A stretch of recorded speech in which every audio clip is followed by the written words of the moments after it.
अब भगवान की बड़ी असीम अनुकंपा, बड़ी कृपा, हमें ब्रज मिला, हमें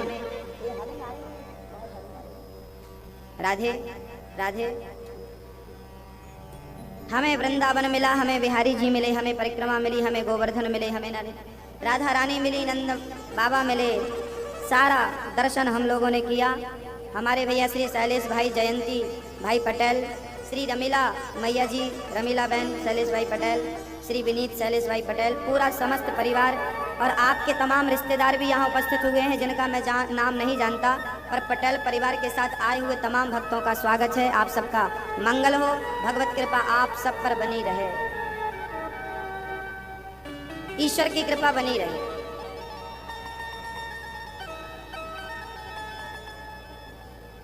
भगवान भगवत कृपा आप तमाम भक्तों पर बनी रहे, बरसती रहे। ईश्वर उन पर विशेष कृपा करते हैं जो उनकी शरण ग्रहण करते हैं, जो उनकी शरण में रहते हैं।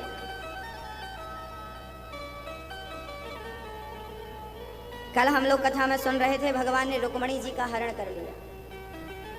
अच्छा, भगवान रुक्मणी को चुरा कर क्यों ले गए? राजी मर्जी से भी तो शादी हो सकती थी। भगवान बोले मैं चुरा लेता हूं। इसके पीछे एक बात कही भगवान ने। भगवान कहते हैं कि जो लक्ष्मी, रुक्मणी मतलब लक्ष्मी माँ, जो अपने धन का दुरुपयोग करते हैं, जो अपने धन को गलत जगह पर लगाते हैं, मैं उनके धन का हरण वैसे ही करता हूं जैसे रुक्मणी का हरण मैंने कर दिया। रुक्मणी मतलब माँ। हम भारतवासी और खासकर हिंदू, हम हिंदू लोग भारतवासी लक्ष्मी पैसे को, लक्ष्मी को माँ मानते हैं। ये लक्ष्मी हमारी कौन है? हम माँ का दर्जा देते हैं। दीपावली में भी हम पूजा करते हैं, हम कागज के नोट को ही माँ स्वरूप मानते हैं। ये लक्ष्मी है। जब आप ये लक्ष्मी लेकर, ये माँ है ना, है ओम जय लक्ष्मी माता, जब आप इस लक्ष्मी को लेकर जब जाते हैं, भाई साहब जरा शराब देना, जब कोठे वाली, जब नाचने वाली, जब मुजरा करती है और आप ये लक्ष्मी उस पर बरसाते हैं, तो ये माँ है आपकी। ये माँ को लगता होगा मैं इसके पास आई तो सही, बताओ ये मुजरे पर लुटा रहा है, ये शराबी पर लुटा रहा है। ये माँ फिर तुमसे रूठ जाती है। फिर वही लोग दो दो पैसे को तरसते हैं जिन पर लक्ष्मी रूठ जाती है। और जब आप इस लक्ष्मी को, जब आप इस धन को धर्म से जोड़ते हैं, जब आप इस धन से, इस माँ से किसी के आंसू पहुँचते हैं, किसी वृद्ध माँ की सेवा करते हैं और भागवत की कथा में भगवान के चरणों में समर्पित करते हैं, माँ गदगद हो जाती है, तुमने मेरा सदुपयोग किया, मेरा तुम्हारे पास आना सार्थक हो गया, सफल हो गया। जीवन में धन मिले, भगवान करें आपको खूब धन मिले, आप खूब धन कमाएं, आप खूब धनवान बने, पर याद रहे कि धन मिला है तो परमात्मा एक आदेश भी आपको देते हैं कि तुम्हें मैंने धनवान बनाया है, जाओ दीन दुखियों की सेवा में अपने धन को समर्पित कर दो। यदि करोगे तो मैं तुम्हें धन की कमी होने नहीं दूंगा, मैं दूंगा। गंगा और यमुना लाखों साल से बह रही हैं, आपको हमें जल पिला रही हैं, प्यासों को जल पिला रही हैं। आज तक गंगा सूखी क्या? पानी खत्म हुआ क्या? क्यों? क्योंकि वो अपने लिए थोड़ी बह रही है, वो हम सबके लिए बह रही है। और जो दूसरों के लिए चलता है उसे परमात्मा देता है, सूखने नहीं देता। बस जीवन में याद रहे, आप 10 रुपए भी कमाते हो, आप कहें कि गुरुजी हम बहुत गरीब हैं, कोई बात नहीं, आप अपने स्तर से दान कर सकते हैं। आप 10 रुपए कमाते हैं तो 2 रुपए दान करिए, 2 रुपए का किसी की सेवा में लगाइए। यदि करते हैं तो फिर देखिए लक्ष्मी माँ किस प्रकार आपके घर आती है, नारायण की किस प्रकार कृपा होती है आपके घर। हम देना नहीं जानते, इसलिए ईश्वर ने देना हमें नहीं जाना। उसने कहा कि हमने जो दिया था तुमने उसका ही दुरुपयोग किया। अब बताइए, हमारे पास गला है, सुंदर वाणी है, हम बोल सकते हैं, इस वाणी से हम कथा सुना रहे हैं तो हमारी वाणी सफल है। यदि हम इस वाणी से किसी को गालियां सुनाएं, इस वाणी से हमने आपका दिल खुश करने का प्रयास किया, इस वाणी से हम आपके हृदय में बैठने का हम प्रयास कर रहे हैं, आपके दिल तक पहुंचने का प्रयास कर रहे हैं। अरे भाई, वाणी तो उनके पास भी है जो हमेशा कड़वा बोला करते हैं, दिल दुखाया करते हैं। बस आपके नजरिए पर निर्भर करता है कि आप अपनी वाणी को सही जगह लगा रहे हैं कि गलत जगह लगा रहे हैं। किसी का दिल किसी का दिल खुश करने में भी वाणी लगती है और किसी का दिल दुखाने में भी वाणी ही लगती है। चाहे तो खुश कर लो, चाहे तो। अब ये मुंह है हमारा, इसमें हम चरणामृत रखें, तुलसी का पत्ता रखें, मिश्री रखें, या तो गुटखा रख लें।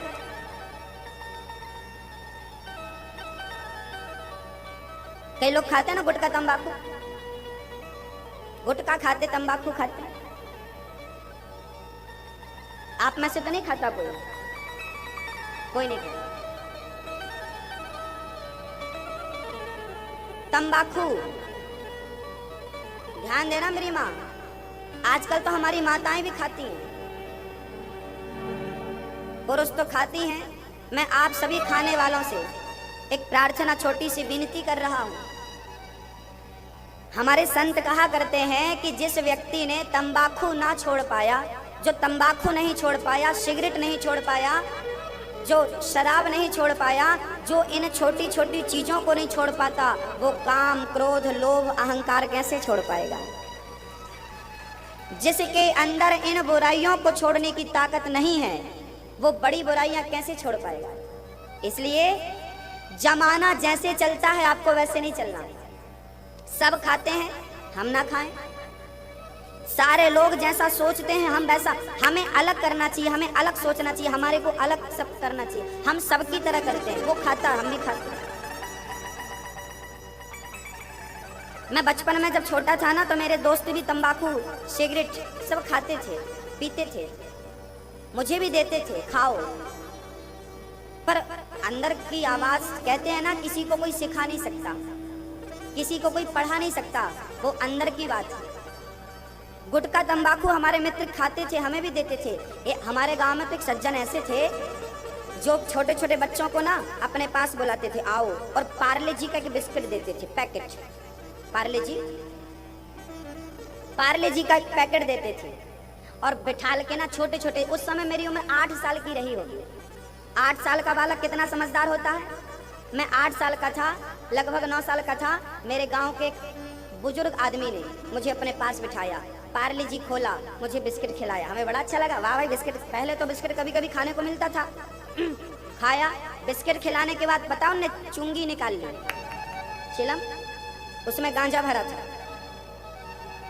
समझिएगा समाज आपके साथ क्या करना चाहती है। मेरे साथ ये गुजर चुका है, इसलिए मुझे बहुत अच्छा याद है, मेरे साथ हो चुका है, ये घटना घट चुकी है। तो सज्जन ने मुझे पहले पार्ले जी खिलाया, बिस्किट खिलाया, लुभाया, इसके बाद चुंगी निकाली, चिलम, हुक्का, गांजा भरा था उसमें, उसने लगाई आग और पहले खुद चढ़ाया और फिर मुझे पकड़ा दिया, चढ़ाओ चढ़ाओ। हमने कहा ये क्या है, अरे गांजा है, पियो पियो। उसको क्या लगता था कि सारे बच्चे गांजा पीने लग जाएंगे तो फिर इनके द्वारा मेरा खर्चा निकलना शुरू हो जाएगा, ये अपने घर में चोरी करेंगे, नशा लग जाएगा, आदत हो जाएगी, तो ये अपने बाप का, अपनी माँ का सारा पैसा चुरा चुरा हमें देंगे, हम गांजा लाके इनको देंगे। आपको यकीन नहीं होगा, हमारे बहुत सारे भाई, मेरे दोस्त, मेरे साथ खेलने पढ़ने वाले उसके चक्कर में आ गए और आज वो सारे लोग बर्बाद हैं गांजा के चक्कर में। ये दुनिया ये तुम्हें बनाना नहीं चाहेगी मेरे भाई, ये केवल बिगाड़ना चाहेगी तुम्हें। कोई नहीं चाहेगा कि तुम अच्छे बनो। सारे लोग, ये जो तुम्हारे साथी संगी है ना, ये याद रखना, आपको अपनी माँ की बात बुरी लगती है, आपको अपने पिता की बात बुरी लगती है, पर आपके दोस्त की बात आपको अच्छी लगती है। हाँ, आप गलत हैं। यहाँ पर आपकी माँ से ज्यादा, आपके पिता से ज्यादा आपका भला कोई नहीं सोच सकता। इस दुनिया में कोई पैदा नहीं हुआ, और हुआ हो तो आप बता दो। इसलिए अपने माँ, अपने पिता की बात माननी चाहिए, आज्ञा का पालन करना। और बुराइयाँ, हर बुराई, मैंने गांजा नहीं पिया, मैंने कहा तेरा बिस्किट तू रख, मैं दूसरा खरीद के लाता हूँ, तेरा वापस करता हूँ। अब अंदर चला गया, वापस तो नहीं कर सकता, दूसरा ला के देता हूँ। तू मेरे को बिस्किट इसलिए खिलाया था मैं तेरा गांजा पीऊं ना, तू पूरी संपत्ति दे डाल तो मैं तेरा गांजा नहीं पीऊंगा। यदि एक बिगड़े ने 4 को बिगाड़ दिया तो क्या एक सुधरा हुआ व्यक्ति 4 को सुधार नहीं सकता। आज देखना है जीत किसकी होती है, उसकी जीत हुई पीने वाले की, किसकी जीत हुई ना पीने वाले की। हमने फिर सारे बच्चों को बुलाया। हम जब भी जाते हैं ना आसपास तो लोगों को, हमारे दोस्त भाइयों को कहते रहते हैं ये गलत है, बहुत बच्चों ने तो छोड़ भी दिया। मैं आपसे कहना चाहता हूँ, आपके समाज में भी, आपके गांव में भी, आपके शहर में भी ऐसे लोग पाए जाते हैं। जो आपको केवल बिगाड़ने का प्रयास करते हैं। पहले फोकट में शराब पिलाएंगे आपको, पी लो यार, हमारी तरफ से तो पी लो। ये वो लोग हैं जो आपका नुकसान चाहते हैं, जो आपका बुरा चाहते हैं। ये वो लोग हैं जिनके मुंह पे राम है बगल में। ये वो लोग हैं, अपने बच्चों को ऐसे नालायकों से बचाना, और हम तो कहते हैं ऐसों को उल्टा लटका के मिर्ची का धुआं देना।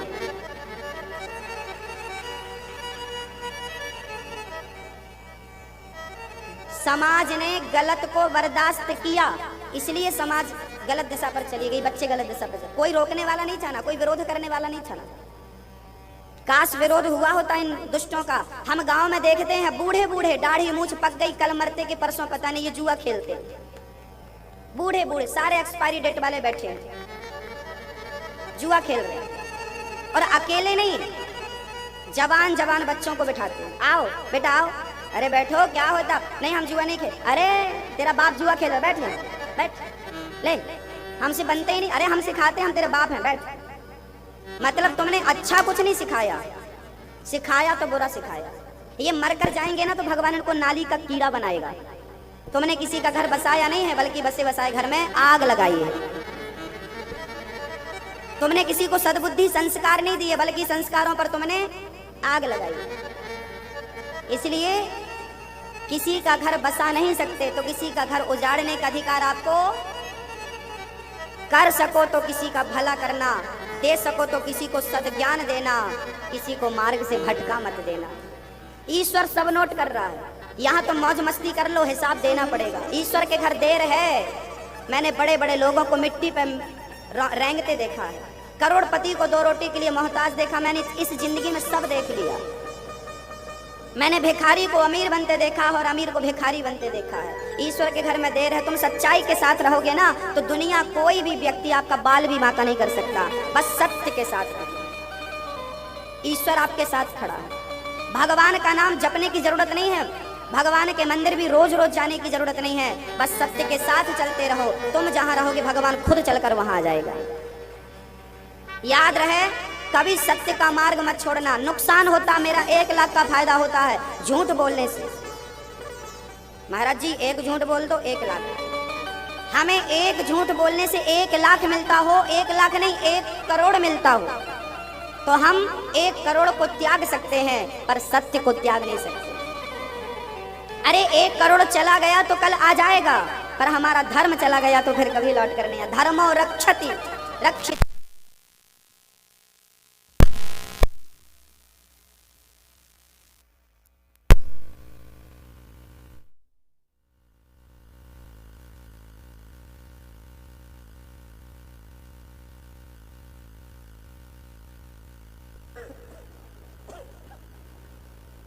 राधे।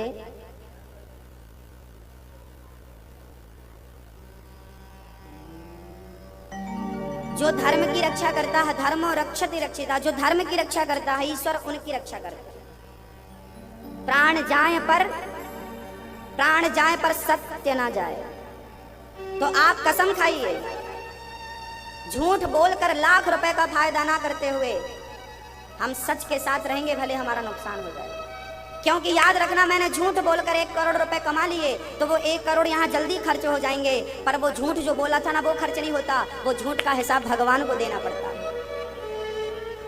उस असत्य का हिसाब ईश्वर को देना पड़ेगा। तो आप अपने बच्चों को सिखाइए, वो गुटखा ना खाएं, वो तंबाकू ना खाएं। तंबाकू के पैकेट पे लिखा होता है तंबाकू खाना स्वास्थ्य के लिए हानिकारक है। बनाने वाली कंपनी कह रही है कि खाओगे तो मरोगे। पता नहीं लोग क्यों खाते हैं।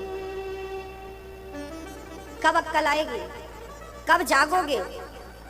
ईश्वर ने इतना बढ़िया शरीर दिया है। याद रखना मेरी माँ, अगले जन्म में मिलता है कि नहीं, आज मिला है। इस शरीर से, इन आँखों से, इन कानों से, इन कानों से तुमने कथा नहीं सुनी, इन आँखों से तुमने बिहारी जी को नहीं देखा, इन हाथों से भजन में ताली नहीं बजाई, इन पाँव से चलकर कथा संकीर्तन तक नहीं पहुँचे, और इस वाणी से राम का नाम नहीं गाया। ये जीवन क्यों मिला था आप बता दो? ये मानव कतन फिर किस लिए मिला था? 3 काम सब करते हैं, 3 काम। पहला काम खाना। बताइए, खाना सब जानते हैं कि नहीं? मनुष्य, पशु, पक्षी, कुत्ता, बिल्ली सब खाते हैं। वो खाते हैं, आप खाते हैं। दूसरा काम सोना। वो सोते हैं, आप, पशु सोता है, पक्षी सोता है, वो सोते हैं, आप सोते हैं। तीसरा, वो बच्चे पैदा करते हैं, पशु पक्षी बच्चे पैदा करते हैं, आप लोग भी बच्चे पैदा करते हैं। वो चौथा कौन सा काम है जो आप करते हो? वो नहीं करते।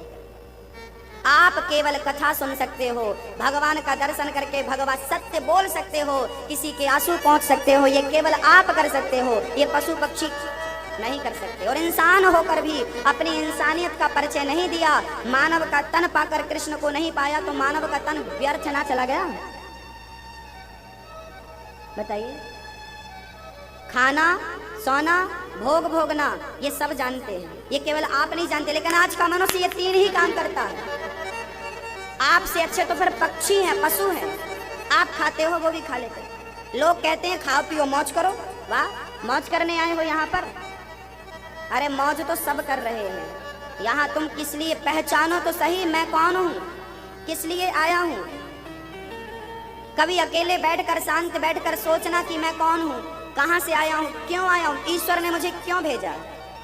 गुटखा खाने के लिए भेजा है, शराब पीने के लिए भेजा है, बहन बेटियों को छेड़ने के लिए भेजा है, असत्य बोलने के लिए भेजा है, माँ बाप को आंख दिखाने के लिए भेजा है, या तो तुम्हें अच्छा इंसान बना करके, अच्छा व्यक्तित्व बना करके समाज की सेवा करने के लिए भेजा है? किस लिए भेजा है, अपने आप से पूछ ले। ये उत्तर आपकी आत्मा देगी, हम नहीं दे पाएंगे। मैं भी आप सभी के बच्चों की उम्र का हूं। आपके बेटा जितने साल का होगा मैं भी उतनी वर्ष का हूं। आपके बेटे की लगभग मेरी उम्र सेम होगी, मैच करती होगी। मैं तो नहीं खाता तंबाकू गुटखा, सिगरेट भी नहीं पीता, हम तो चाय भी नहीं पीते। हाँ, पर 2-4 महीने में एक बार पी लेते हैं चाय। क्यों पी लेते हैं? हम चाय नहीं पीते, पर जानबूझकर 2 महीने में एक बार पी लेते हैं, मांग कर पी लेते हैं चाय लाओ। क्यों पीते हो जब आप पीते ही नहीं? हम 2 महीने नहीं पीते तो एक दिन क्यों? एक दिन इसलिए पी लेते हैं कहीं हमें चाय ना पीने का अहंकार ना आ जाए। कई लोगों को अहंकार आ जाता है। एक सज्जन थे, वो सबको कहा करते थे गुरुजी हम चाय नहीं पीते। अब जहां जाएं वो भगवान की चर्चा ना करें, बस यही कहते रहते हम चाय नहीं पीते। मतलब उनका आधा घंटा ये बताने में खर्च हो जाता था कि हम चाय कब से छोड़े हैं, कैसे छोड़े हैं, और आज तक हाथ भी नहीं लगाया। हमने कहा यार ये आधा घंटा आपने खराब कर दिया, इससे अच्छा है कि पी लो एक बार। कम से कम ये जो अहंकार तुमने पाल रखा है ना पीने का, ये तो समाप्त हो जाएगा। बुराइयों का त्याग अच्छी बात है, पर बुराइयों को त्यागने के बाद उसका अहंकार अच्छी बात। एक मैया थी, वो सब जगह गाना गाती थी, मैं तो लहसुन प्याज नहीं खाती, मैं तो लहसुन प्याज नहीं खाती। वो जहां जाती है ना बस यही, अरे तुम तो खाती हो। ओ हम तो नहीं खाते, हमारे घर तो लहसुन प्याज नहीं बनता। लहसुन प्याज नहीं खानी चाहिए, बहुत अच्छी बात है, पर इसका गाना बना करके दुनिया को सुनाने से फायदा क्या है? जो आप हो वो आप हो, प्रत्यक्ष को प्रमाण देने की जरूरत नहीं पड़ेगी। प्रत्यक्षम किम प्रमाण, जो आप हो सो हो, बताने की क्या जरूरत है? लहसुन प्याज नहीं खाना अच्छी बात है, बुराइयों का त्याग करना अच्छी बात है, पर बुराइयों का डिंडोरा पीटना, उनका डिंडोरा पीटना, मैं ऐसी, जो समय आप इनके लिए खर्च करते हो वही समय भगवत चर्चा में लगाओ, वही समय कीर्तन में लगाओ, वही समय कोई अच्छी जगह अच्छे काम में लगाओ, सदुपयोग होगा समय का। चलिए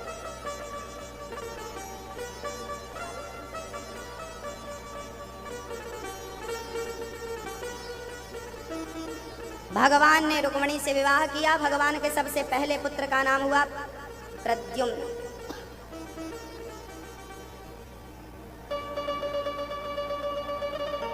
प्रद्युम्न जी के पुत्र हुए हैं अनिरुद्ध।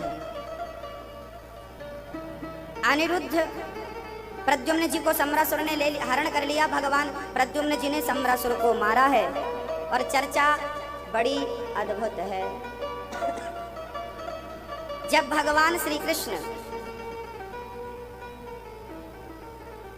उज्जैन से पढ़कर मथुरा आए, तो आज यमुना के तट पर भगवान बैठे थे, उदास आंखों से आंसू गिर रहे थे, अश्रुपात हो रहे थे। श्री कृष्ण रो रहे थे, यमुना के तट पर बैठकर मथुरा में कन्हैया को रोता हुआ देखकर श्री उद्धव जी महाराज वहां पर पहुंच गए।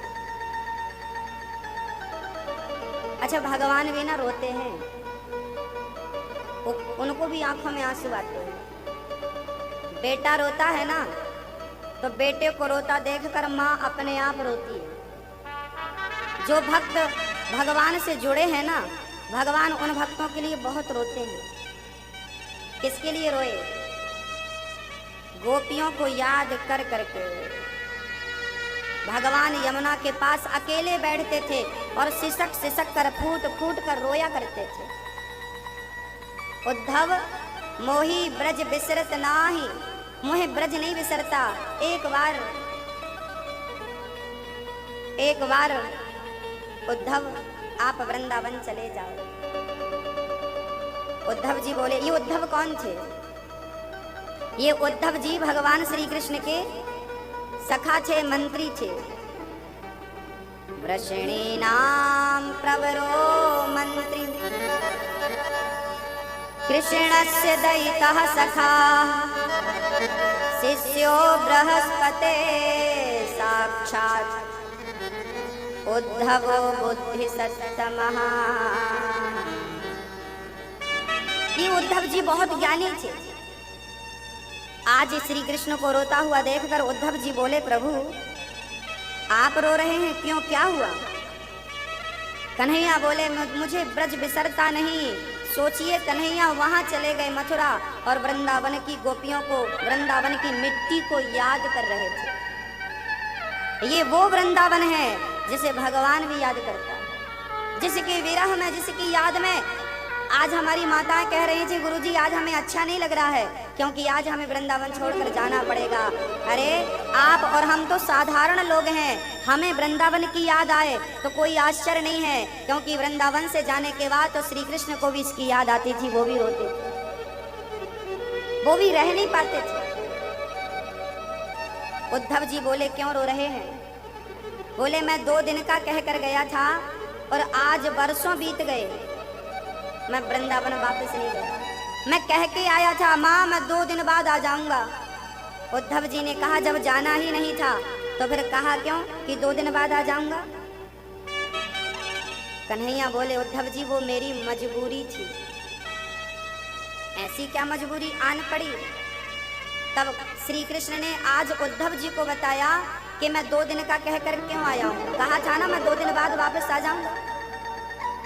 श्री कृष्ण ने कहा, मेरे गोविंद ने कहा कि उद्धव यदि मैं कह देता कि अब मैं जा रहा हूँ, अब कभी नहीं आऊँगा, ये शब्द मेरे मुंह से निकलता, उसी क्षण मेरी माँ, मेरी गोपियाँ तड़प तड़प कर मर जाती, प्राण त्याग देती मेरे वियोग में कि अब कभी नहीं दर्शन होगा।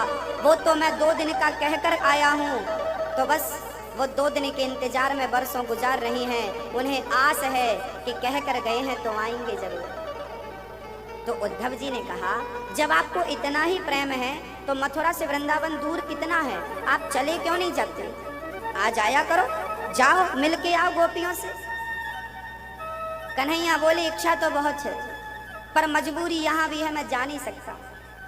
क्यों नहीं जा सकता? बोले, मेरा दुश्मन जरासंध है, कंस का ससुर जरासंध, वो मेरा दुश्मन है।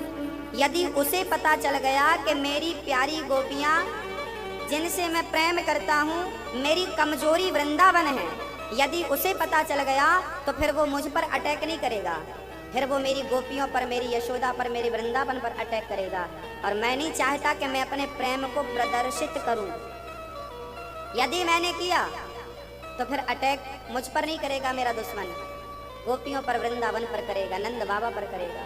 इसलिए मैंने अपने दिल में पत्थर रख लिया, एक बार भी जाऊंगा नहीं, ताकि दुनिया को कानों कान ये खबर ना हो कि कृष्ण की कमजोरी वृंदावन है, वो प्रेम करने वाली गोपियां वृंदावन में हैं। इसलिए गए तो गए, वापस नहीं आए। वापस आना जाना होता तो ये चर्चा उठ जाती कि ये प्रेम करता है, अब प्रेम को समाप्त करो। इसलिए श्याम सुंदर नहीं आए। आज उद्धव से हाथ जोड़ के श्याम सुंदर कहने लगे, कहा घनश्याम ने उद्धव से,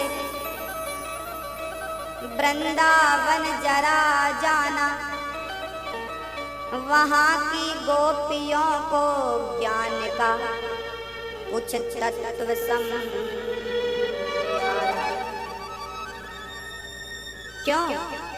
अब भगवान कहते हैं तुम क्यों जाओ, क्योंकि विरह की वेदना में वे सदा बेचैन रहती हैं, तड़प कर आह भरती हैं और रो रो कर ये कहती हैं।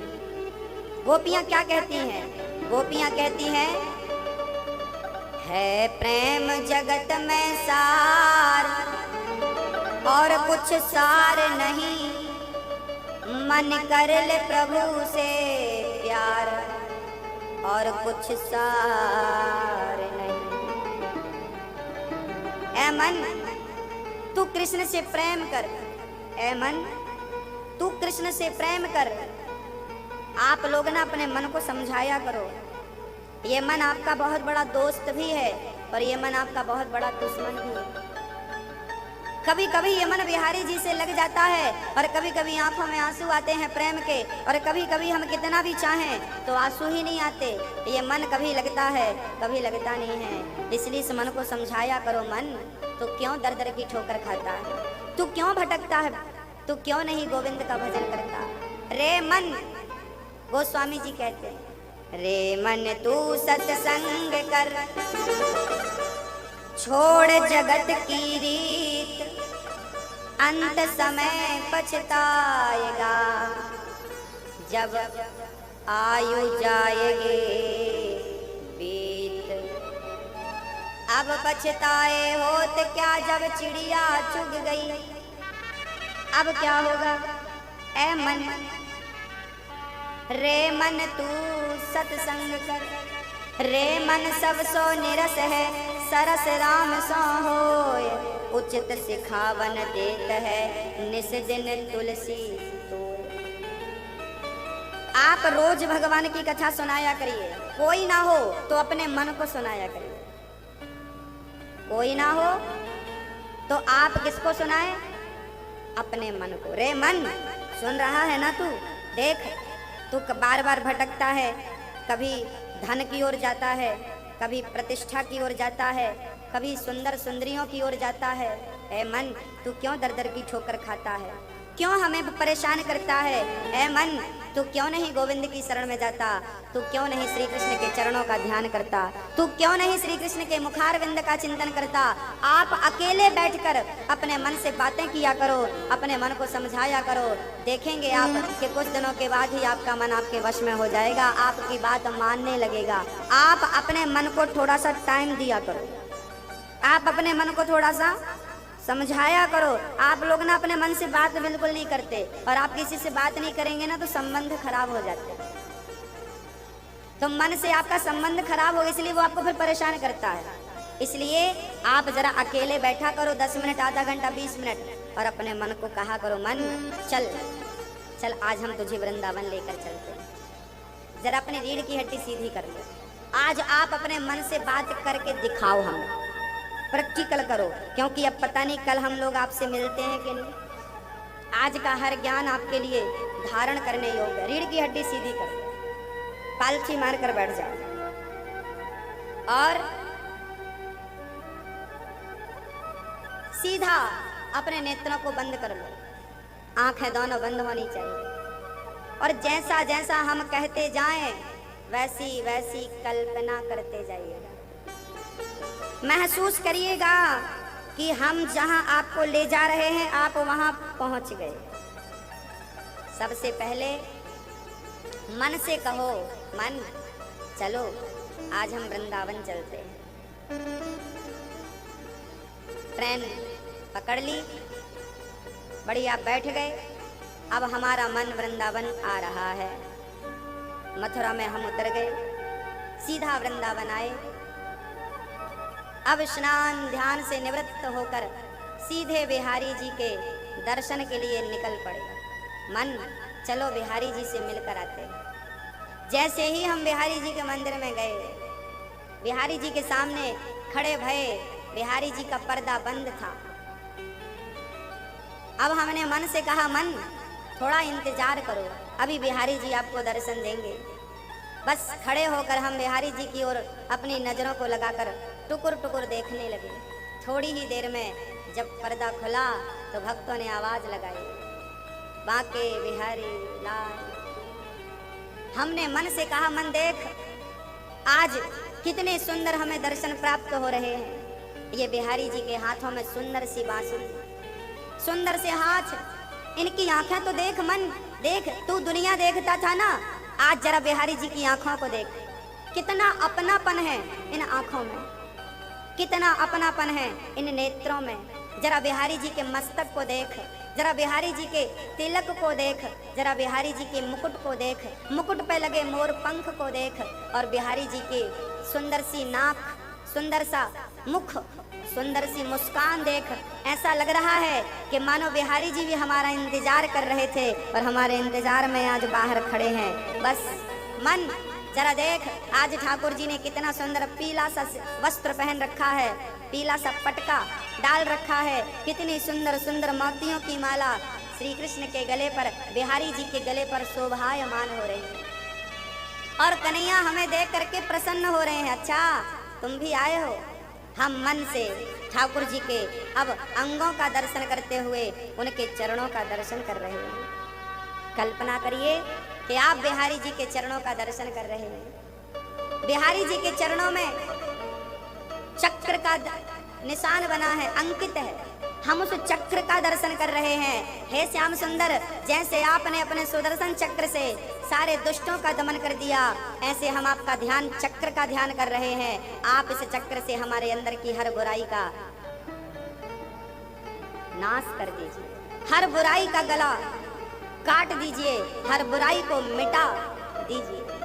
भगवान श्री कृष्ण के चरणों में ध्वजा लहरा रही है, हम उस ध्वजा का दर्शन कर रहे हैं, सुंदर सी ध्वजा का दर्शन कर रहे हैं। जैसे ध्वजा पताका सदा लहराती रहती है, बस प्रभु मेरी भक्ति की पताका, मेरे प्रेम की पताका भी सदा लहराती रहे, यही आशीर्वाद, यही कृपा चाहता हूँ आपके दर पे आकर। मन देख तो सही, आज बिहारी जी के चरण कितने सुंदर हैं। फिर हमने अपने मन से कहा, चलो बिहारी जी का दर्शन हो गया, चलो अब गिरिराज भगवान का, गोवर्धन भगवान का जरा दर्शन करके आते हैं। अब हम ऑटो पर बैठे और प्रेम से गोवर्धन की ओर चल पड़े। हम कल्पना करें कि जब इंद्र ने मूसलाधार पानी बरसाया तो पानी को देखकर सारे ब्रजवासी भयभीत हो गए, डर गए और श्री कृष्ण से कहने लगे, कन्हैया अब आपने गोवर्धन की पूजा कराई थी, अब तो हम पानी से मर जाएंगे, डूब जाएंगे। कन्हैया बोले, चिंता क्यों करते हो, जिस गोवर्धन की पूजा करी वो रक्षा करेगा। अब कन्हैया के साथ सारे ब्रजवासी जा रहे थे। आप कल्पना करो कि आप भी उस टोली में सम्मिलित हैं और आप भी कृष्ण के पीछे पीछे चल रहे हैं। अब कन्हैया कह रहे हैं, चलो सब लोग हाथ लगाओ, ये पहाड़ उठाते हैं। ब्रजवासी बोले, लाला ये पहाड़ कोई उठावे की चीज है, कोई मिट्टी को ढेला है का? कन्हैया बोले, कोशिश तो करो। अब कन्हैया ने जब हाथ लगाया तो छाते की तरह भगवान ने गोवर्धन को अपनी एक उंगली पर धारण कर लिया। जरा कल्पना करो कि श्याम सुंदर की एक उंगली ऊपर, उस पर गोवर्धन है, सुंदर सी मुस्कान, दूसरे हाथ में सुंदर सी बांसुरी, और भगवान मंद मंद मुस्कुरा रहे हैं। सारे ब्रजवासी तलहटी पर आ गए, गैया आई, बछड़े आए, गोपियां आई, ग्वाल वाल आए, सब आए। आप भी उस तलहटी पर खड़े हैं और टुकुर टुकुर श्री कृष्ण का दर्शन कर रहे हैं।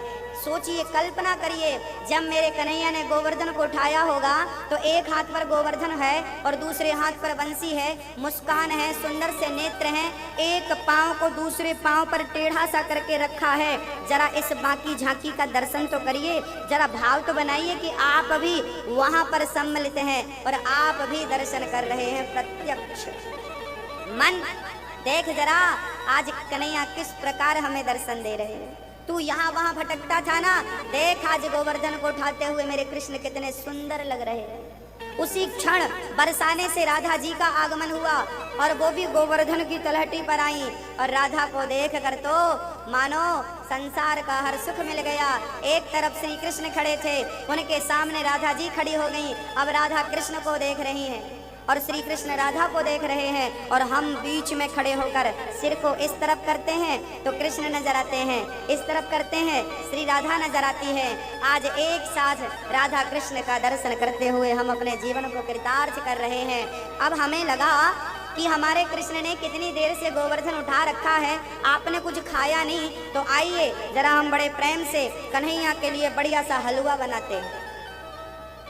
हलवा बनाए, बढ़िया कढ़ाई चढ़ाई, भाव से, कल्पना से, भाव से हमने कढ़ाई चढ़ाई, देसी घी डाला और बढ़िया सा हमने रवा डालकर सूजी डालकर बढ़िया सा हलवा बनाना, बादाम डाल दिया, काजू डाल दिया और प्रेम से हलवा बन रहा है हमारा। और जब हलवा बन के तैयार हुआ, हमने एक थाली पर वो हलवा रखा और तुलसी का पत्ता डालकर, और श्री कृष्ण तो एक हाथ बिजी था, वो तो हाथ नीचे कर नहीं सकते थे, दूसरे हाथ पर बंसी थी, तो भगवान कहते हैं कि अब मैं तो खा नहीं सकता, मेरे हाथ तो फ्री नहीं है, एक काम करो तुम ही खिला दो। तो हमने हलवा अपने हाथ से बनाया और अपने हाथ से चम्मच से उठाकर जरा फूंक मारकर ठंडा कर रहे हैं और फिर श्री कृष्ण को अपने हाथों से, भाव बनाइए, कल्पना करिए कि आप अपने हाथों से श्री कृष्ण को आप हलवा खिला रहे हैं और कन्हैया खा रहे हैं। वाह, अब तो भगवान खाते हुए हमारी तरफ देख रहे हैं, सारा कर रहे, बहुत सुंदर स्वादिष्ट हलवा बनाया। अब हलवा हमने बढ़िया प्रेम से ठाकुर जी को खिलाया।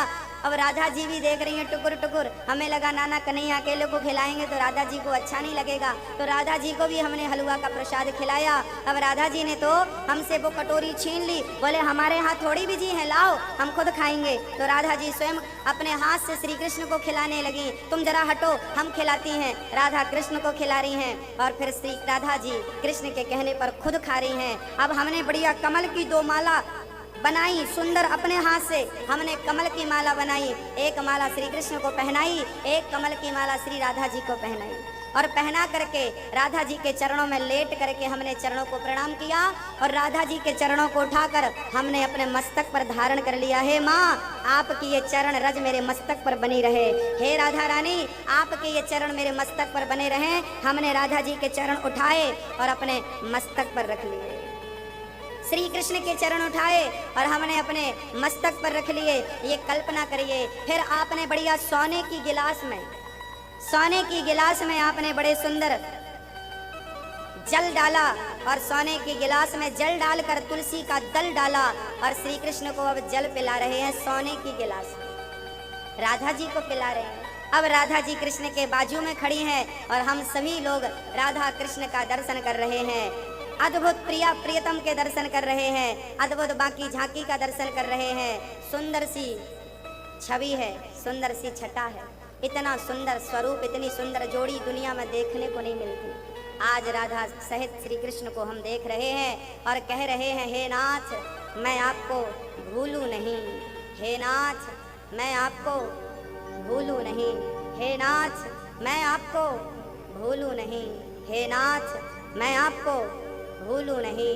श्री कृष्ण श्री कृष्ण श्री कृष्ण श्री कृष्ण, राधे गोविंद राधे कृष्ण राधे कृष्ण राधे कृष्ण, हरे शरणम हरे शरणम हरे शरणम हरे शरणम। अब भगवान ने गोवर्धन को अपनी जगह पर रख दिया। गोवर्धन के बाहर सारे लोग आए और प्रेम पूर्वक कीर्तन करते हुए गिरिराज भगवान की परिक्रमा लगा रहे हैं। श्री कृष्ण आगे आगे, साथ में राधा जी और हम सभी भक्त साथ में श्री कृष्ण कृष्ण की ध्वनि करते हुए कृष्ण के साथ गोवर्धन की परिक्रमा लगा रहे। आइए चलते हैं गिरिराज और प्रेम से श्री कृष्ण कहते हुए परिक्रमा लगा रहे हैं।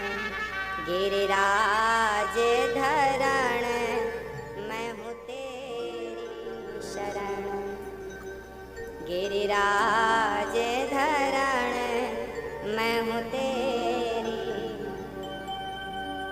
हरे शरणम हरे शरणम हरे शरणम हरे शरणम। हाँ, अब प्रेम से हमने धीरे धीरे हरे शरणम कहते कहते अपने नेत्रों को खोल लिया।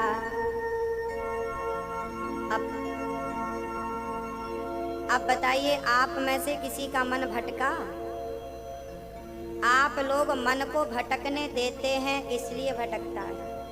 आप अपने मन से थोड़ा बातें किया करो, अपने आप से कहा करो, तू क्यों दर दर की ठोकर खा रहा है? तू तो परेशान हो ही रहा है, साथ में तू हमें भी परेशान कर रहा है, इसलिए तू चल। छोटा सा मेरा प्रश्न आपसे रहेगा इस भजन के पहले, आप में से टेंशन, चिंता किस किस को है? जिनको है हाथ ऊपर करें। टेंशन, चिंता किस किस को है? मेरी माँ, आज यहाँ से आप वृंदावन से आप जा रहे हैं ना, टेंशन समाप्त करके जाइएगा, इस विश्वास से जाइएगा कि कन्हैया मेरे साथ है, और जब वो मेरे साथ है तो पिता के रहते हुए बच्चों को चिंता नहीं होती, तो परमात्मा साथ में है तो चिंता किस बात की? चिंता किस बात की है ये भी बताओ। आप तो समर्पित हो जाओ, तू जो करेगा अच्छा करेगा, मेरे हित में करेगा। एक सज्जन स्टेशन गए, उनकी ट्रेन छूट गई, अब गाली देने लगे। वाह, गए तो थे दर्शन करने भगवान का, छोड़ा दी ना ट्रेन, लाखों का नुकसान हो गया, अब मंदिर नहीं जाया करेंगे आपके चक्कर में, भगवान ट्रेन छूट गई। वैसे तो 12-12 घंटे ट्रेनें लेट चलती हैं, और आज तुमने 2 मिनट भी ट्रेन लेट नहीं करी। गाली देने लगा। अब कोई पूजा नहीं, कोई पाठ नहीं, तभी खबर लगी कि जो ट्रेन गई है उसका एक्सीडेंट हो गया, यात्री बहुत सारे घायल हो गए। अब वो नाचने लगा। भाई क्यों नाच रहे हो? महाराज जी बहुत अच्छा हुआ। क्यों? अभी तो गाली दे रहे थे। भगवान आपकी कृपा से बच गया, मैं होता तो मैं भी मर जाता। तू जो करता है अच्छे के लिए करता है, हमें पता नहीं चलता कि इसमें अच्छाई छिपी कहाँ है, वो बाद में समझ में आता है कि इसके पीछे कोई ना कोई अच्छाई थी। अच्छा हुआ। हाँ, उद्धव जी महाराज जैसे ही वृंदावन पहुंचे, उद्धव जी अपने रथ से उतरे, उद्धव जी का दुपट्टा कांटों में उलझ गया। उलझ कर वस्त्र में कांटे लगे उद्धव को समझाने, तुम्हारा ज्ञान पर्दा फाड़ देंगे प्रेम दीवाने। ऐ उद्धव, मानो वृंदावन के कांटे कह रहे हैं तुम ज्ञानी बनकर आए हो। यहाँ ज्ञानियों की एंट्री नहीं, यहाँ प्रेमियों की एंट्री है। यहाँ ज्ञानी बनकर कोई प्रवेश नहीं कर सकता। उद्धव जी आए ज्ञानी बनकर, दुपट्टा फट गया, अर्थात ज्ञान का जो पोथा लेके आए थे, पोथन्ना लेकर आए थे, फट गया। ज्ञान की पोथी फाड़ दी। अब तो श्री उद्धव जी किसी से पूछने लगे। अब तो ब्रजवासियों को, ग्वाल वालों को खबर लग गई कि कृष्ण आया, क्योंकि जिस रथ पर चढ़कर कृष्ण गए थे ना, उसी रथ पर चढ़कर उद्धव जी आए। और उद्धव जी दिखने में श्री कृष्ण जैसे ही थे, एकदम सेम टू कॉपी, इतने सुंदर थे उद्धव जी। आज उद्धव जी को आया हुआ देखकर ब्रजवासियों को लगा कि मेरा कृष्ण आ गया। बस सारे ब्रजवासी दौड़ पड़े, मेरा कृष्ण आया, मेरा कृष्ण आ गया। अरे कन्हैया आया है, भगवान का मित्र मधुमंगल। मधुमंगल बोला मैं नहीं जाऊंगा आज उससे मिलने, बोलना मैं गुस्सा हूं, इतने दिन से मुझे मेरी याद नहीं आई। रोने लगा श्री मधुमंगल, रोने लगा, इतने दिन तक मेरी याद नहीं आई, आज इतने दिनों बाद आया है। जाओ कह देना कि जब तक वो खुद मुझे मनाने नहीं आएगा, आज मैं मानने वाला नहीं। सारे ब्रजवासी दौड़ कर गए, कृष्ण आया। सारे ब्रजवासी लिपट गए, मेरा कृष्ण मिल गया, कृष्ण मिल गया। उद्धव जी बोले भाई ये क्या कर रहे हो?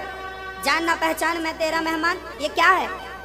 ब्रजवासी बोले भैया ये हमारे कृष्ण जैसा दिख तो रहा है, पर ये हमारा कृष्ण नहीं है, क्योंकि कृष्ण जैसा स्वरूप बना लेना सरल है, पर कृष्ण जैसा स्वभाव बना देना बहुत कठिन है।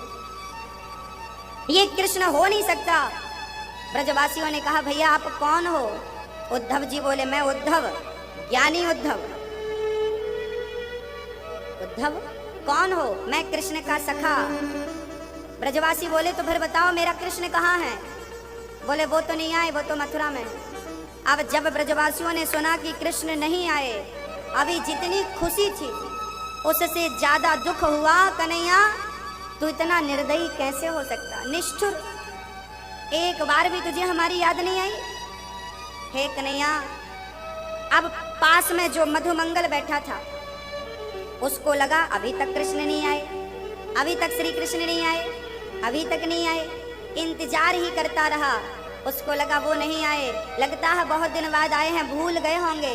तो स्वयं मंगल चल करके श्री कृष्ण से मिलने गया, और जब वहां गया तो श्री कृष्ण को, उद्धव को कृष्ण समझकर लिपट गया। ब्रजवासी बोले मंगल मत रो, तू जिसके लिए रो रहा है ये वो नहीं है, ये तो उद्धव है। सारे ब्रजवासी धड़ाम से गिर पड़े, मंगल मूर्छित हो गया। कन्हैया इतने दिन बाद तुझे याद आई, उसमें भी तू खुद नहीं आया, अपने मित्र को भेज दिया। अब उद्धव जी बोले भैया आप सब क्या बात कर रहे हो, हमें कुछ समझ में नहीं आ रहा है, क्योंकि खग जाने खग ही की भाषा, प्रेमियों की भाषा तो कोई प्रेमी ही समझे, दूसरा कैसे समझे। उद्धव जी को कुछ समझ में नहीं आया। उद्धव ने कहा कि हमें यशोदा के घर का पता बता दो, यशोदा माँ कहाँ रहती है, बस पता बता दो। ब्रजवासियों ने कहा उद्धव जी जब से श्री कृष्ण गए हैं ना, तब से यशोदा के घर का पता तो बहुत सरल हो गया। कैसे? बोले ये देखो जल की धार आ रही है, ये जिस घर से निकल रही है समझ लेना कि वही घर कृष्ण का घर है, यशोदा का घर। उद्धव जी को लगा पानी इतना सारा घर से क्यों? ब्रजवासियों ने कहा ये साधारण जल नहीं है, माँ यशोदा की आंखों से निकला हुआ जल, गोपियों की आंखों से निकला हुआ जल, ब्रजवासियों की आंखों से निकला हुआ जल, गाय बछड़े पशु पक्षियों की आंखों से निकला हुआ जल। इतना आंसू बहाया कृष्ण के वियोग में ब्रज में कि आज छोटी सी आंसू की नदी बन गई। उद्धव जी को अभी भी कुछ समझ में नहीं आया, चल पड़े नदी के किनारे किनारे, उस जल की धार के किनारे किनारे। चलते चलते एक घर पर पहुंचे, वो घर उजड़ा सा था, ऐसा लगा था इस घर में वर्षों से झाड़ू नहीं लगी, वीरान था बिल्कुल, ऐसा लग रहा था कि यहाँ पर कोई रहता ही नहीं, छोड़कर चले गए। तभी उद्धव जी ने दरवाजे की ओर कदम बढ़ाए तो अंदर से आवाज आ रही थी, अरे कन्हैया क्या आज तू सोएगा नहीं? आज तो को माँ को दूध नहीं पीनो, आज मक्खन नहीं खाएगा? उद्धव जी को लगा हाँ घर में कोई है। उद्धव जी आगे बढ़े, दरवाजे पर हाथ लगाया, भाई घर पे कोई है? जैसे ही हाथ लगाया तो दरवाजा अपने आप खुल गया। उद्धव जी ने एक पांव दरवाजे के अंदर रखा, और जैसे ही पांव अंदर रखा तो उन्होंने देखा कि एक स्त्री बिल्कुल सांवली सी, बाल उलझे हुए चिड़िया का घोंसला, पुरानी सी साड़ी, फटी सी साड़ी, और वो एक वस्त्र हाथ में लेकर बस रो रही थी। अरे कन्हैया क्या तुझे सोना नहीं है आज? और थोड़ी देर बाद कहती कितना सोएगा, उठेगा नहीं क्या? उद्धव को अभी भी कुछ समझ में नहीं आया। तभी पास में एक बाबा जी बैठे थे, बड़ी बड़ी दाढ़ी। उद्धव जी ने आवाज लगाई, भाई घर पे कोई है, हमें सुनेगा कोई? अब नंद बाबा की नजर पड़ी तो नंद बाबा एक पल के लिए समझ गए कि कृष्ण आ गए। अब कृष्ण आ गए, नंद बाबा सबसे पहले ये खुशी यशोदा को देना। अरे यशोदा, ओ यशोदा देख देख द्वार पर तेरा कृष्ण खड़ा है। अब तो यशोदा जैसी थी बस द्वार की तरफ देखती है, तो सचमुच उद्धव का हुलिया कृष्ण जैसा देखकर यशोदा को लगा कृष्ण आ गया। दौड़ पड़ी, मेरा कृष्ण आ गया, कृष्ण कन्हैया कन्हैया। दौड़ कर हृदय से लगा लिया, माथे को चूमने लगी, सिर पर हाथ घुमाने लगी, हृदय से लगाया, छोड़ा ही नहीं। तब उद्धव जी ने धीरे से कहा, माँ मैं कृष्ण नहीं हूं, मैं तो उद्धव हूं। यशोदा दूर खड़ी हो गई। ये क्या कह रहे हो कन्हैया, आज तक तुम्हारी आदत ठीक नहीं हुई? हाँ, अरे तुम कृष्ण नहीं तो कौन हो? माँ मैं उद्धव हूँ, कृष्ण का सखा। अच्छा अच्छा, कोई बात नहीं, आओ बैठो। तो मेरा कृष्ण बाहर खड़ा है। अब यशोदा बाहर चली गई कि ये नहीं तो कृष्ण तो आया होगा ना। यहाँ वहाँ बेटा कन्हैया देख, तेरी माँ तुझे पुकार रही है, अभी अभी मक्खन रखा है, बोल बेटा तू कहाँ है, मेरा कृष्ण कहाँ है? चारों तरफ देखा, पूरे वृंदावन में दौड़ कर चली गई। हो सकता किसी के घर में चला गया हो सकता है अपने प्रेमियों से मिलने चला गया हो। यशोदा सखियों के एक एक घर, क्या कृष्ण तेरे घर आया? क्या कृष्ण तेरे घर आया? क्या कृष्ण तेरे घर आया? ना तेरे घर आया ना। सारे घरों में जा जाकर, सारी गलियों में जा जाकर यशोदा देखने लगी। कृष्ण का पता नहीं चला। मुंह लटका करके यशोदा आई और जब उद्धव से पूछा, उद्धव ये बताओ मेरा कृष्ण कहाँ है? क्या वो नहीं आया? उद्धव जी ने कहा, माँ मैं यही तो कहने वाला था, पर आपने सुना ही नहीं। उन्होंने मुझे भेजा है, वो नहीं आए। जब वो नहीं आए, ये बात यशोदा के कानों में गई। यशोदा धड़ाम से जमीन पर गिर पड़ी, बेहोश हो गई। उद्धव जी ने संभाला, माँ क्या हुआ? नंद बाबा बाजू में बैठे, फूट फूट कर रोने लगे, सिसक कर रोने लगे। उद्धव जी बोले, बाबा मैं कुछ समझ नहीं पा रहा हूँ, ये क्या हो गया माँ को, और आप रो क्यों रहे हैं? क्या बताऊं उद्धव, जब से कृष्ण गए हैं ना, तब से ये पागल हो गई है यशोदा। तो ये गिर कैसे गई? उद्धव ये गिर नहीं गई, ये तो मर गई। क्या कह रहे हैं? मैं संदेशा लेकर आया हूं, ये कैसे मर सकती हैं? उद्धव जी, नंद बाबा ने कहा, ये यशोदा तो कई बार मर गई। जब ये मर जाती है ना, तो मैं इसके कान में जाकर कह देता हूँ, यशोदा यदि तू मर गई ना, तो कृष्ण 2 दिन का कह के गया था और वो वापस आया और बोला कि मुझे माँ के हाथ से मक्खन खाना है। तो बता, तू मर जाएगी तो फिर मक्खन कौन खिलाएगा? तो मैं कृष्ण को मक्खन खिलाऊंगी। इसलिए उठकर फिर बैठ जाती है, प्राण आ जाते हैं, चेतना आ जाती है। ऐसी हालत यशोदा की। उद्धव जी को अब कुछ कुछ समझ में आने लगा, क्योंकि उद्धव ज्ञानी थे ना, ज्ञानी थे। जबकि भगवान को ज्ञानी नहीं, प्रेमी लोग ज्यादा पसंद है। राम ही केवल प्रेम प्यारा। यशोदा को पानी आदि छिड़का, होश में लाया। यशोदा जी ने भोजन बनाया और उद्धव जी को भोजन कराया। भोजन कराते कराते यशोदा की आंखों में आंसू आ गए। उद्धव जी सोच रहे थे कहां से शुरू करूं। नंद बाबा सोचे क्या पूछूं। यशोदा सोच रही थी क्या कहूं। तब यशोदा ने कह दिया, उद्धव क्या मेरे कृष्ण को कभी मेरी याद आती है? कभी वो अपनी इस बूढ़ी माँ को याद करता है? उद्धव जी कहने लगे, माँ यमुना के तट पर वो आज रो रहे थे। उन्होंने कहा कि जाओ मेरी माँ को संदेशा देना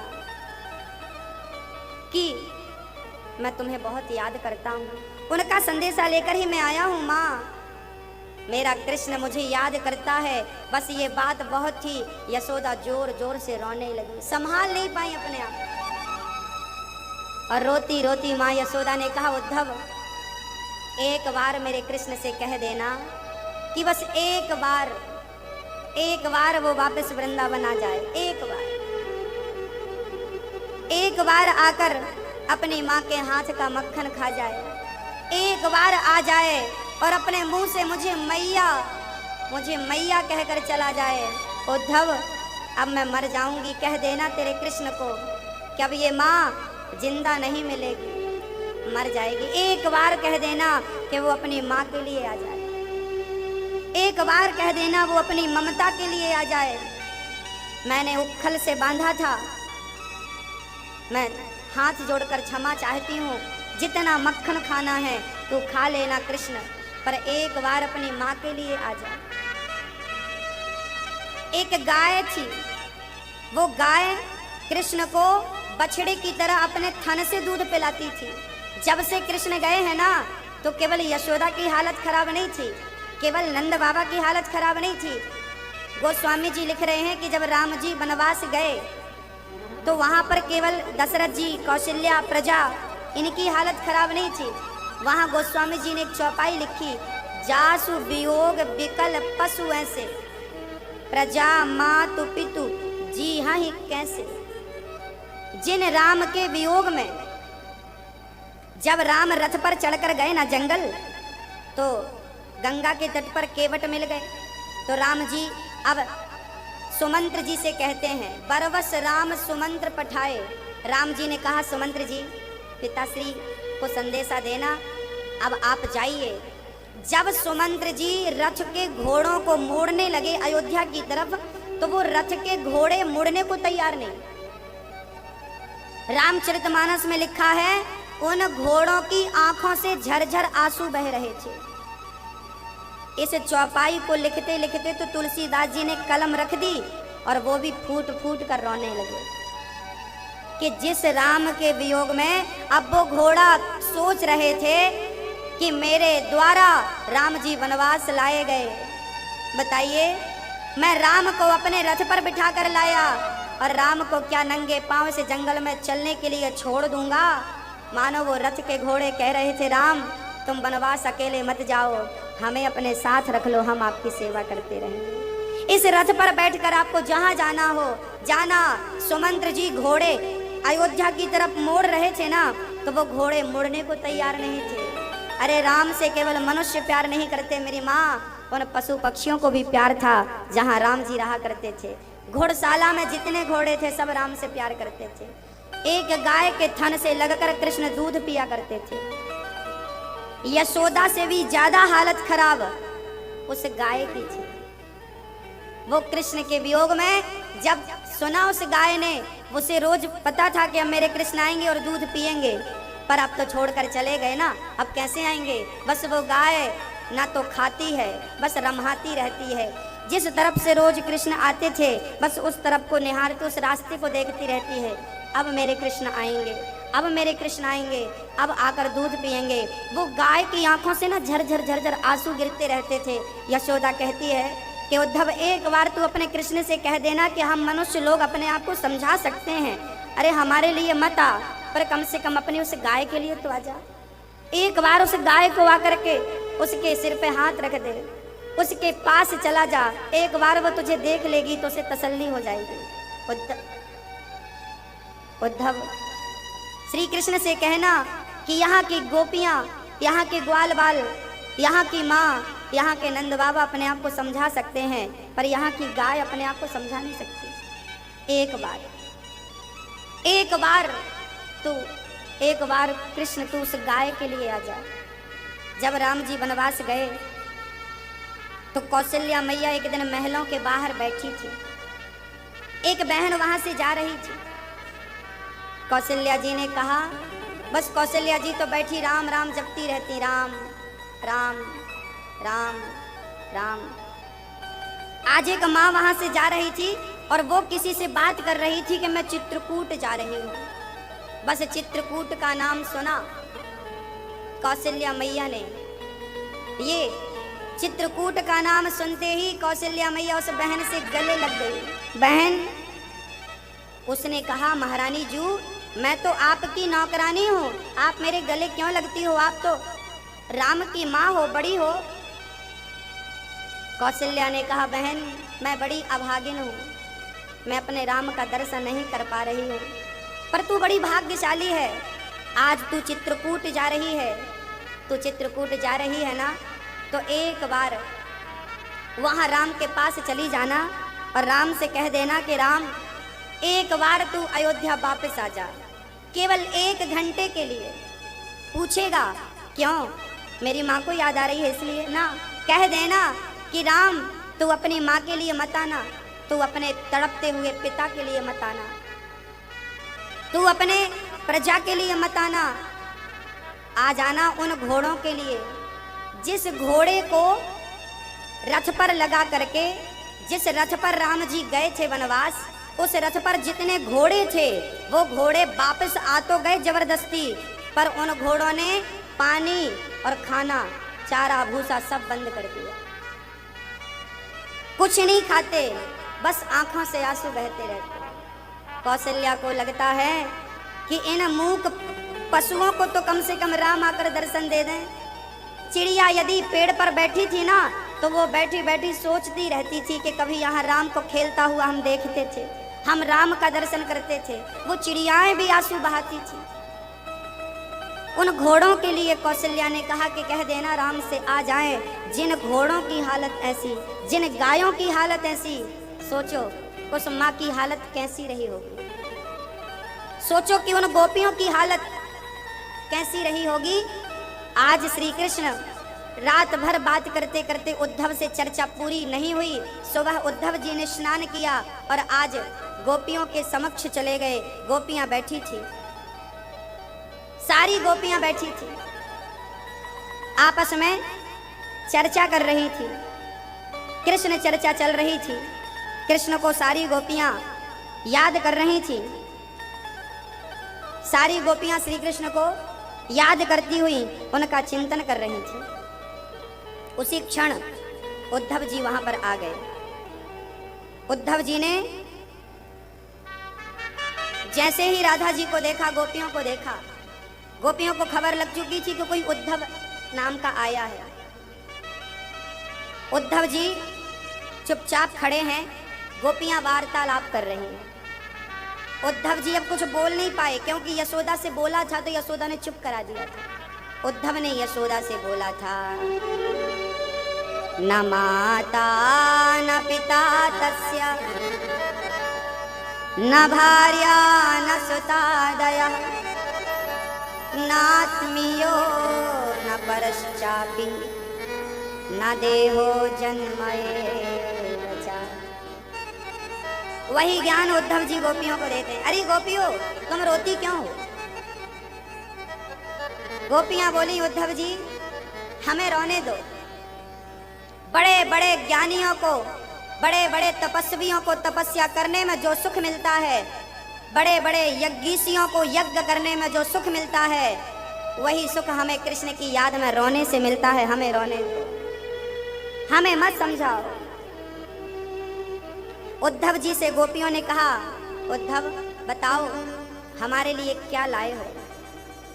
अपने झोले से एक चिट्ठी निकाली और उद्धव जी ने चिट्ठी पकड़ा दी। ये चिट्ठी आपके लिए कृष्ण ने भिजवाई है, ये चिट्ठी आप ले लो। अब गोपियों ने उस चिट्ठी को पकड़कर नोचना शुरू कर दिया। आधा टुकड़ा एक ने, आधा टुकड़ा एक ने, 50 टुकड़े कर दिए।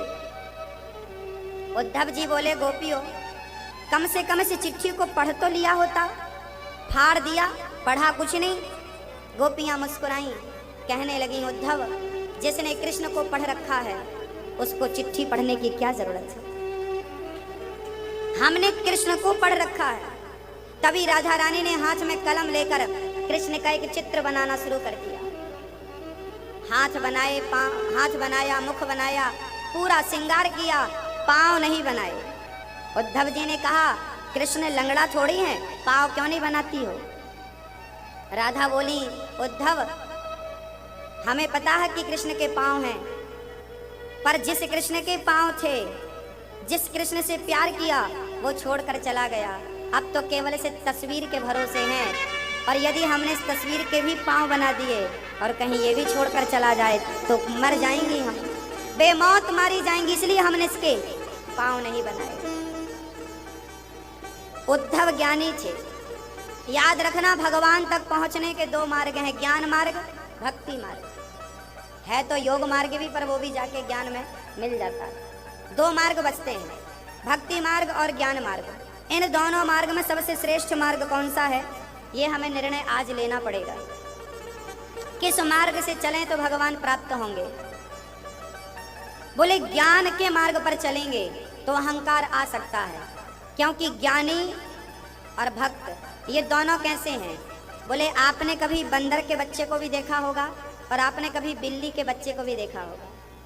दोनों में अंतर केवल इतना है कि जो बंदर का बच्चा होता है, बंदर का बच्चा सदा अपनी माँ को पकड़ता है, बंदरिया को। बंदरिया कभी अपने बच्चे को नहीं पकड़ती। इस पेड़ से उस पेड़ में छलांग मारती है तो बच्चा माँ को पकड़ता है कि माँ बच्चे को? कौन? मैया जी, ओ मैया, कौन किसको पकड़ता है? यहाँ पर बच्चे ने माँ को पकड़ रखा। यदि बच्चे की पकड़ कमजोर हुई तो गिर जाएगा, मर जाएगा। तो ज्ञानी जो है वो बंदर के बच्चे जैसा है। जैसे बंदर के बच्चे ने माँ को पकड़ रखा है, ऐसे ज्ञानी अपने ज्ञान के बल से भगवान को पकड़ कर रखते हैं। पर कभी अहंकार आया तो पकड़ कमजोर होती है और फिर गिर जाते हैं, वो भगवान से छूट जाते हैं, दूर हो जाते हैं। पर दूसरा है बिल्ली का बच्चा।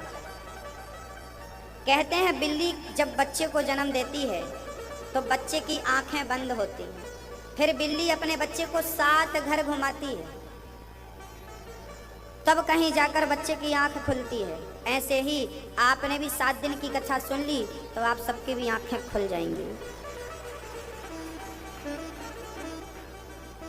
अच्छा, बिल्ली अपने बच्चे को पकड़ कर ले जाती है, 7 घर घुमाती है, तो बिल्ली अपने बच्चे को बिल्ली पकड़ती है कि बच्चा बिल्ली को पकड़ता है? माँ पकड़ती है कि बच्चा? यहाँ पर उल्टा हो गया, बंदर से बिल्कुल उल्टा है। यहाँ पर बच्चे ने माँ को नहीं पकड़ा, यहाँ माँ ने बच्चे को पकड़ा। अच्छा, बिल्ली कहाँ पकड़ती है बच्चे को? बच्चे की गर्दन पकड़ती है, यहाँ अपने मुख से गर्दन। ये वही बिल्ली है, चूहे को पकड़ती है ना तो फाड़ डालती है, और बच्चे को पकड़कर ले जाती है ना तो खरोंच। देखो जरा, बस भगवान भी भक्त को वैसे ही पकड़ता है जैसे बिल्ली बच्चे को पकड़ती है। जो ज्ञानी होता है वो बंदर के बच्चे जैसा होता है, पर जो भक्त होता है, ज्ञानी ने खुद भगवान को पकड़ रखा है, जबकि भक्त ने भगवान को नहीं पकड़ा। यहाँ तो भगवान ने भक्त को पकड़ रखा है। तो भक्त बनोगे तो तुम्हें भगवान को नहीं पकड़ना पड़ेगा, भगवान खुद तुम्हें पकड़ेगा। और जब भगवान ने पकड़ रखा हो तो फिर गिरने के कोई चांस है? इसलिए कहता हूं चिंता ना करो, अपना हाथ पकड़ा दो, बस तुम पकड़ो। बिल्ली चूहे को पकड़ती है, फाड़ डालती है, बच्चे को पकड़ती है, खरोंच नहीं आती। ऐसे भगवान ने तो रावण को भी पकड़ा, भगवान ने तो विभीषण को भी पकड़ा, बिल्ली बनकर पकड़ा। भगवान बिल्ली की तरह, भगवान उस बिल्ली की तरह है जो चूहे को भी पकड़ती है उसी मुंह से और बच्चे को भी पकड़ती है उसी मुंह से। राम बिल्ली की तरह है और रावण चूहे की तरह है, जबकि विभीषण बिल्ली के बच्चे की तरह है। राम जी ने रावण को पकड़ा तो मार डाला और विभीषण को पकड़ा तो लंका का राजा बना दिया। भगवान जब दुश्मन को पकड़ता है, आपने विरोध किया, आपने गलत किया, तुम्हें भी पकड़ेगा वो। पर वैसे जैसे रावण को पकड़ा और तुमने प्यार किया है तो तुम्हें भी पकड़ेगा, जैसे विभीषण को पकड़ा। पकड़ेगा वही, अंतर केवल इतना होगा। उद्धव जी ज्ञानी बनकर गए। ऐ उद्धव हमें ज्ञान की पोथी न सुनाना, हम प्रेम दीवानी है, वो प्रेम दीवाना। हमें ज्ञान मत दो। आज उद्धव को जब राधा जी के चरणों की रज मस्तक पर लगाई गई, आज उद्धव ने जब गोपियों के ब्रज की रज में स्नान किया, उद्धव का सारा अज्ञान, सारा अहंकार मिट गया और ब्रज के कण कण में कृष्ण का दर्शन होने लगा। राधा के अंदर, गोपियों के अंदर, यशोदा के अंदर कृष्ण नजर आने लगा। उद्धव जी को कृष्ण ने वृंदावन क्यों भेजा? क्योंकि उद्धव को अहंकार आ गया था। अहंकार को नष्ट करने के लिए भेजा कि देखो, प्रेम की नगरी में जाओगे तो प्रेम का रस चढ़ेगा, रंग चढ़ेगा। भेज दिया। अभी तक कृष्ण अकेले थे गोपियों को जानने वाले, अब एक से भले 2 हो गए। अब क्योंकि भगवान को द्वारिका जाना था ना, तो द्वारिका जाते तो गोपियों की चर्चा किसके साथ करते, कोई था नहीं, तो उद्धव जी को भेज के रंग चढ़वा दिया कि अब दोनों जन गोपियों की चर्चाएं करते रहा करेंगे। कभी तुमने बात करी तो बात करने के लिए 2 तो होना चाहिए, और दोनों को जब, क्योंकि 2 शराबी मिलते हैं ना तो दोनों बढ़िया बात कर लेते हैं, 2 गंजेड़ी मिलते हैं तो दोनों बढ़िया बात कर लेते हैं, और 2 प्रेमी मिलते हैं तो फिर वहां भी बढ़िया बातें होती हैं कृष्ण की। रंग में आपको रंगना पड़ेगा, रंग में हमें रंगना। हमने भी वही रंग रंगा है, आपने भी वही रंग रंगा है, तो अच्छा लगेगा ना। आपको कथा अच्छी लगती है, हमें भी कथा अच्छी लगती है, तो हम दोनों की जोड़ी मिल गई।